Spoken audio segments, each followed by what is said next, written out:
আগামীকাল 5ই এপ্রিল বিকটা সংকষ্টি চতুর্থী। আপনারা যেমন ভুল করে এই 5টি সবজি এই দিন আপনাদের খাদ্য তালিকায় রাখবেন না, যেটা অত্যন্ত অশুভ বলে মনে করা হয়, উপবাস পালন করেন বা না করেন, তেমনি কিন্তু এইটুকু সময়ের মধ্যে আপনারা চাঁদকে দর্শন করবেন না।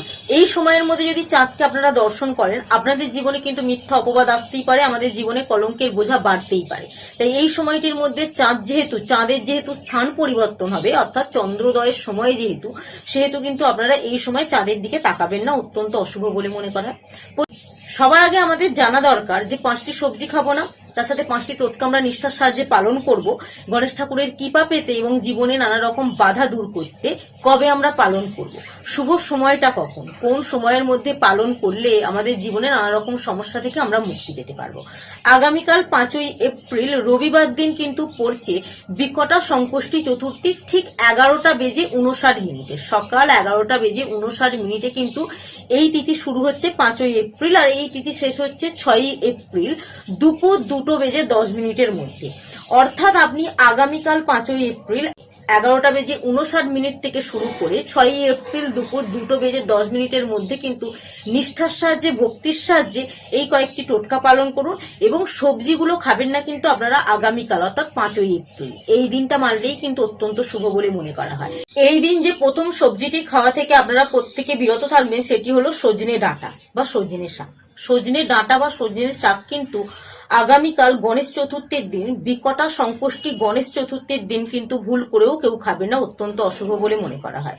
এর সাথে আপনি জীবনে বাধা দূর করতে পারবেন, কারণ গণেশ ঠাকুরের সবচেয়ে প্রিয় হচ্ছে দুর্বা ঘাস। আপনারা যখন পুজো হবে গণেশ ঠাকুরের, যে কোনো মন্দিরে বা যেখানেই পুজো করেন না কেন বা বাড়িতেই করেন না কেন, আপনারা গণেশ ঠাকুরের সামনে যখন পুজো করতে বসবেন অবশ্যই কিন্তু এই মন্ত্রটি জপ করবেন মনে মনে। ওম গং গণপতয়ে নমঃ জপ করার পর 21টি দুর্বা ঘাসকে জড়ো করে আপনারা গণেশ ঠাকুরের চরণে অর্পণ করুন। জীবনে আসা যে কোনো বাধা কিন্তু দূর হতে বাধ্য। ওম গং গণপতয়ে নমঃ এই মন্ত্রটা কিন্তু 11 বার জপ করতে পারেন, যদি সম্ভব না হয় অবশ্যই 3 বার জপ করার পরে কিন্তু সেই 21টি দুর্বা ঘাস আপনি গণেশ ঠাকুরের চরণে অর্পণ করবেন, অত্যন্ত শুভ বলে মনে করা হয়। এই শুভ দিনে যে দ্বিতীয় সবজিটি আপনারা খাবেন না সেটি হচ্ছে ঢ্যাঁড়স। ঢ্যাঁড়স খাওয়া কিন্তু অত্যন্ত অশুভ বলে মনে করা হয় আগামীকাল 5ই এপ্রিল। তার সাথে আপনারা যদি আর্থিক দিকের উন্নতি বৃদ্ধি করতে চান অবশ্যই কিন্তু বড় বাবার পছন্দের গাছ এবং যেটা মহাদেবও খুব পছন্দ করেন সেই গাছের পাতা, অর্থাৎ শমী গাছের পাতা যদি আপনারা গণেশ ঠাকুরকে ভোগের সময় লাড্ডু যখন নিবেদন করবেন তখন যদি কিছুটা পরিমাণ শমী গাছের পাতা অর্পণ করতে পারেন, আর্থিক দিকের উন্নতি কিন্তু গণেশ ঠাকুরের কৃপায়, ব্যবসার দিকের উন্নতি কিন্তু অতিরিক্ত মাত্রায় বৃদ্ধি পাবে আগামীকাল। তো অবশ্যই কিন্তু আপনারা আর্থিক দিকে যদি উন্নতি বৃদ্ধি করতে চান, ব্যবসায় যদি আর্থিক উন্নতি বৃদ্ধি করতে চান, অবশ্যই কিন্তু গণেশ পুজোর সময় লাড্ডুর সাথে শমী গাছের পাতা নিবেদন করতে ভুলবেন না। যে তৃতীয় সবজিটা আপনারা এই দিন খাওয়া থেকে বিরত থাকবেন সেটি হচ্ছে ফুলকপি এবং বাঁধাকপি। ফুলকপি বাঁধাকপিও কিন্তু আপনারা আগামীকাল 5ই এপ্রিল রবিবার দিন খাবেন না, অত্যন্ত অশুভ বলে মনে করা হয়। এই দিন অবশ্যই কিন্তু যখন গণেশ ঠাকুরের পুজো হয়ে যাবে, গণেশ ঠাকুরের কপালে যে সিঁদুরের তিলক থাকে সেই তিলক থেকে কিছুটা পরিমাণ সিঁদুর নিয়ে আপনি যদি আপনার কপালে পড়তে পারেন বা আপনার বাড়ির সন্তানের কপালে পরিয়ে দিতে পারেন, যে কোনো পরিবারের ব্যক্তির কপালে যদি তিলকটা কেটে দিতে পারেন তাহলে কিন্তু তার জীবনে আত্মবিশ্বাস বাড়বে। আপনি যদি নিজের কপালে পড়েন, নিজের যেমন আত্মবিশ্বাস বাড়বে, আপনার পরিবারের যে কোনো ব্যক্তির কপালে পড়ানো মানেই কিন্তু তার জীবনে আত্মবিশ্বাস বাড়ার সাথে সাথে অতিরিক্ত পরিমাণে নেগেটিভ চিন্তা ভাবনা থাকলে অতিরিক্ত পরিমাণে নেগেটিভ চিন্তা ভাবনা কিন্তু কেটে গিয়ে মনের মধ্যে ইতিবাচক শক্তি বৃদ্ধি পাবে শুধুমাত্র গণেশ ঠাকুরের কৃপায়। যে চতুর্থ সবজিটা আপনারা এই দিন খাওয়া থেকে বিরত থাকবেন সেটি হলো বেগুন। বেগুনও কিন্তু এই দিন খাওয়াটা অত্যন্ত অশুভ বলে মনে করা হয়। তার সাথে কিন্তু আপনারা গণেশ ঠাকুরকে এই দিন আতপ চাল নিবেদন করবেন, যে আতপ চাল অক্ষত অর্থাৎ ভাঙা হবে না।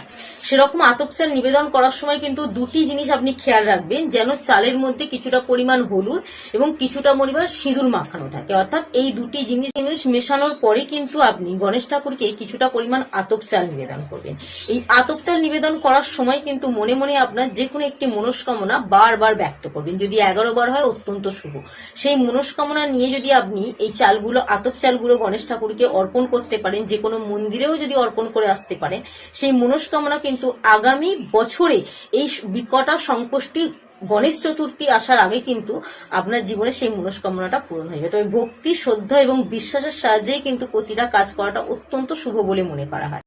এবার একটা গুরুত্বপূর্ণ কথা হচ্ছে, আপনারা চাঁদ দর্শন করবেন না কোন সময়টার মধ্যে। 5ই এপ্রিল রাত্রি 9:29 থেকে শুরু করে 9:58 মধ্যে কিন্তু আপনারা চাঁদকে দর্শন করবেন না। এই সময় কিন্তু চাঁদের স্থান পরিবর্তন হবে, ফলে কিন্তু এই সময় চাঁদ দর্শন করা আমাদের জীবনে অত্যন্ত অশুভ বলে মনে করা হয়। এতে কিন্তু আমাদের জীবনে কলঙ্কের বোঝা বাড়তে পারে, যে কোনো মিথ্যা অপবাদ কিন্তু মাথার মধ্যে আসতেই পারে। যতটা সম্ভব পারবেন এড়িয়ে চলবেন এইটুকু সময়টা। এবার যে 5 নম্বর সবজিটা আপনারা খাবেন না সেটি হচ্ছে মূলো। মূলো খাওয়া কিন্তু অত্যন্ত অশুভ বলে মনে করা হয়। এবং গণেশ ঠাকুরের কৃপা যদি আপনারা লাভ করতে চান, অবশ্যই কিন্তু ভিডিওটি দেখার পর কমেন্ট বক্সে 21 সংখ্যাটি লিখে যেতে ভুলবেন না, কারণ গণেশ ঠাকুরের সকল সংখ্যার মধ্যে 21 সংখ্যাটি কিন্তু অত্যন্ত শুভ। আপনি গণেশ ঠাকুরের আশীর্বাদ লাভ করতে পারবেন, অবশ্যই কিন্তু কমেন্ট বক্সে 21 সংখ্যাটা লিখে যান। এবং যদি মনে হয় ভিডিওটা থেকে কিছু শিখতে পারলেন, কিছু জানতে পারলেন, মানুষের উপকারে লাগতে পারে, তো অবশ্যই ভিডিওটা একটু শেয়ার করুন যাতে সকলে জানতে পারে।